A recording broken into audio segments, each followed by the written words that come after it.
السلام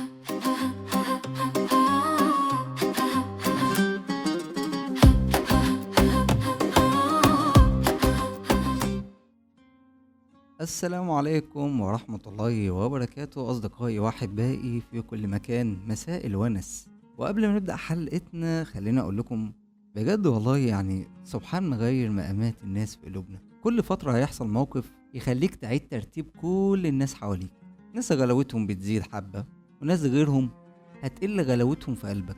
ناس اهتمامك بيها هيقربهم ليك، وناس تانية هتبعدهم عنك. هي الحياة كده مواقف بتخليك تفلتر الناس حواليك، وكل واحد بقى بياخد مكانته بأفعاله. هي كده الناس عبارة عن مواقف، لا أكتر ولا أقل. المواقف دي بتعرفك مين بيحبك، والظروف بتعرفك مين بيقف جنبك، ومين بقى اللي غيابك بيأثر في ناس. والمواقف البسيطة دي بتبين لك معادن الناس، حاجات كتيرة انت مش واخد بالك منها. والمواقف وقتها بس بتعرفك مصداقية مشاعرهم ووعودهم، بتعرف قيمتك بجد عندهم. وسواء كانت النتيجة بالسلب أو بالإيجاب، فأنت في الحالتين بتتعلم، وبتعرف مين وجوده حقيقي ومين وجوده مزيف. عشان كده بقى بنقول إن رمضان أكتر وقت المواقف فيه بتظهر، أكتر وقت الناس فيه بتبان على حقيقتها. لكن قبل ما نبدي دي الفقرة بتاعتنا، خلينا ناخد ردودكم على سؤال الحلقة اللي فاتت: امتى بتحسوا بونس رمضان بجد؟ فبصراحة لقيت تعليقات جميلة جدا، إجابات تفرح. معانا أحمد سامي بيقول: أكتر لحظة بحس فيها بونس رمضان لما بنقعد بعد التراويح على القهوة، كلام بسيط بس بيهون اليوم جدا. معانا محمود علاء بيقول: بالنسبة لي الونس في أول لقمة بعد الأذان، اللحظة دي ليها رغبة وحب مش طبيعي. معانا كمان سارة خالد بتقول: أجمل ونس لما البيت كله يتجمع على السفرة، حتى لو كل واحد طول السنة مشغول. يوسف مدحت بيقول: مكالمة من حد بعيد في رمضان ليها طعم مختلف، بتحس ان المسافات مش مهمة. منة الله هشام بتقول: انا بحب وقت السحور جدا، هدوء الشارع وصوت القرآن من بعيد، احساس تاني خالص. معانا كريم نادر بيقول: احلى ونس لما نبعت اكل لجيراننا ويرجعوا لنا بطبق تاني، التفاصيل دي بتفرق فعلا. معانا كمان ندى ايمن بتقول: رمضان الونس عندي هو صوت ماما وهي بتنادى علينا نفطر، اللحظة دي ما تتعوضش. اسلام فؤاد بيقول: لمة الصحاب بعد التراويح حتى لو بنهزر، بس المهم اننا مع بعض.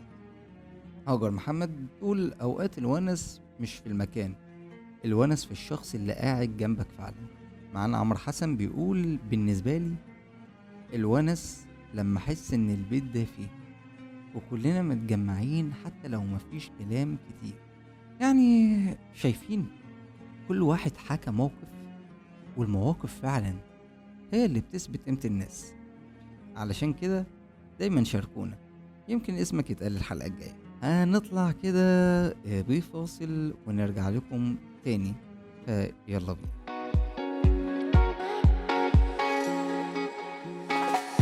انتوا دلوقتي بتسمعوا راديو على ما تفرج مع محمد سعد، راديو على كيفك.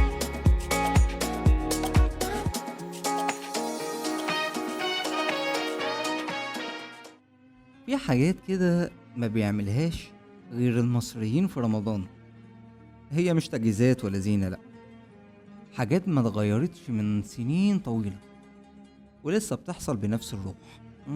أول حاجة مثلا الخير اللي بيجري قبل الأذان بدقايق، تلاقي قبل المغرب بشوية شباب واقفين في نص الشارع، معهم تمر، عصير، مية. أي عربية تقف عند الإشارة يجري عليها حد: اتفضل يا باشا افطر معانا. حد ماشي لوحده يتشد من ايده: تعالى افطر معانا. المشهد ده مش حملة منظمة ومش ترند، ده طبع مصري. مفيش حد بيسأل مين انت، المهم ان محدش يفطر لوحده. تيجي للمسحراتي: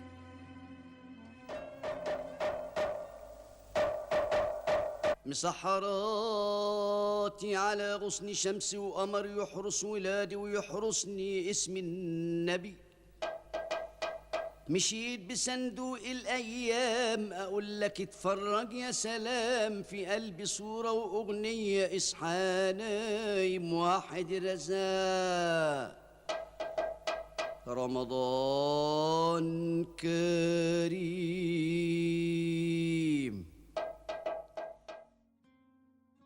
ده صوت الطمأنينة. مين فينا يقدر ينسى المسحراتي؟ يمشي في الشوارع قبل الفجر بينادي بأسامينا، يدق بطبلته بنغمة محفوظة في ودنا من واحنا صغيرين.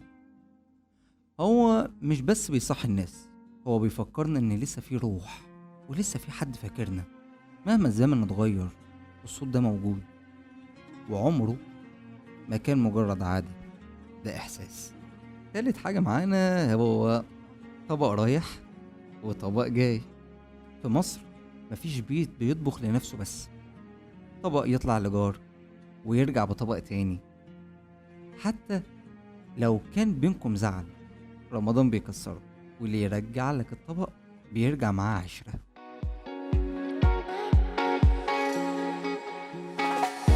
انتوا دلوقتي بتسمعوا راديو على ما تفرج مع محمد سعد. راديو على كيفك.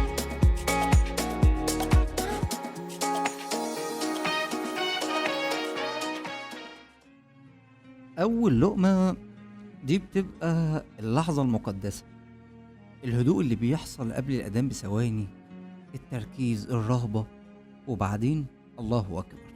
اللقمة الأولى دي مش أكل، دي شعور. ويمكن علشان كده محمود قال إن الونس فيها، يمكن علشان اللحظة دي بتساوي الناس كلها. نيجي للقعدة بعد الفطار، الشاي بيتعمل، الكراسي تتحط قدام البيت، الحكاوي تبدأ. مفيش ترتيب، مفيش مناسبة، بس في لمة، واللمة دي عمرها ما كانت مجرد عادة، دي أمان.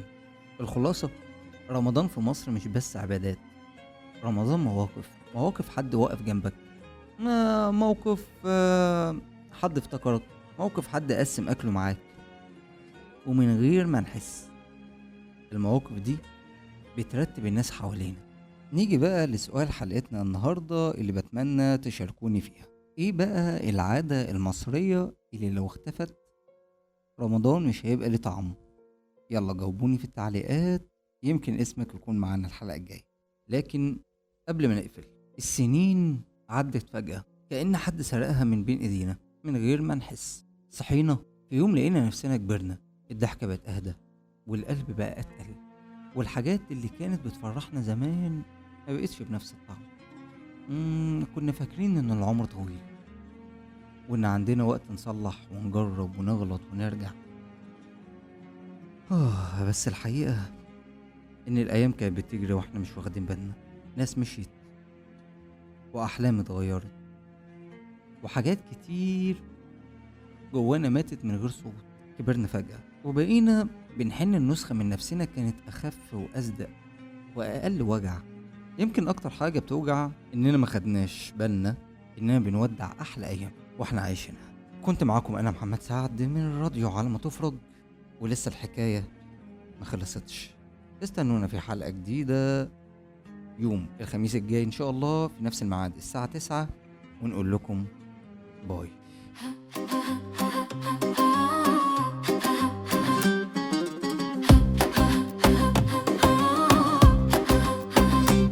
يلا نبدأ كلامنا خفيف على الراديو، نغني ونضيف ضحك قصة ومشوار جديد.